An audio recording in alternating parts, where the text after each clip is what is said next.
When Danger began, it was a very different product. It wasn't the Hiptop or the Sidekick. It was a small sort of little nano PDA, something that had a processor in it from a Tamagotchi.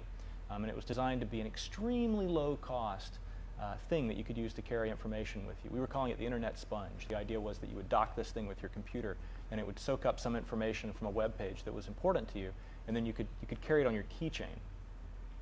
And at the beginning of 2000, when we started doing that, the bubble hadn't burst yet. The internet bubble hadn't burst yet, and a lot of the big portal players like Excite and Yahoo, and the smaller ones like Win.com, were trying to come up with ways to make their users loyal to their brand. And so the original idea was an extremely low-cost product, something in the physical world, that they could give away to users to make them stick to their website. But of course, as time went on, that changed. And this wasn't, so the idea changed, but we were a growing company throughout some of those changes too. So we have a really exceptional group of people that I'm delighted and humbled by the quality of people that have come to work at Danger. But this wasn't three of us necessarily just sitting in an office going through all these evolution of ideas.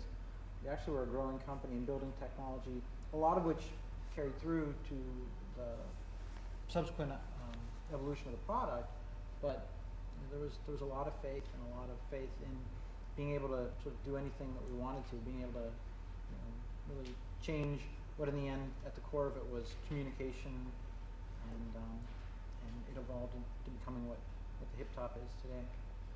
And through the evolution of the product, basically keeping in mind that we hired a team, we got seed money from our friends and family, and we're spending it. We hired this team, and it was I had this feeling like there was no turning back. Yeah, we hadn't really hit on the exact right product or the exact right business model, but we hired a team that had capability to pretty much do anything, right? At a time when friends and family and investors were, still willing to part with investment capital. So it was a very powerful thing. It was it was being at the right place at the right time because all these things converged. And spotting these convergences and spotting these different flows of business, product, technology, the availability of people, all of a sudden I think generated the rush that became the initial products at Danger. Well, it's kind of like a critical mass thing, right? In terms of like a nuclear explosion happens, there's enough stuff gets scrunched together that it has this giant release of energy.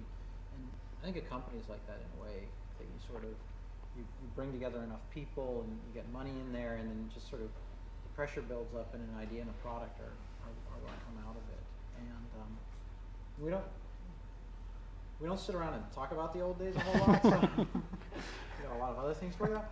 So we don't think about this sort of stuff all that much. But yeah, it's an interesting feeling when people write you these big checks, and it's like, okay, this is for your company, and it's a great feeling, but then it's pretty scary when you realize they're kind of giving us this money because they hope to get a lot more back. Okay, we better work pretty hard at that. So, but we sort of called it together, and a bunch of people showed a lot of faith in us, and we had this great team. And we just like Andy said, we always powered on through. And as the product evolved, we always felt like it was getting better and better, and finally sort of reached a level where we thought, okay, yeah, that's the thing that we should ship, and then we 2 years after that, we shipped it, right? Whatever it was. It took a while, but it's a great feeling to have done.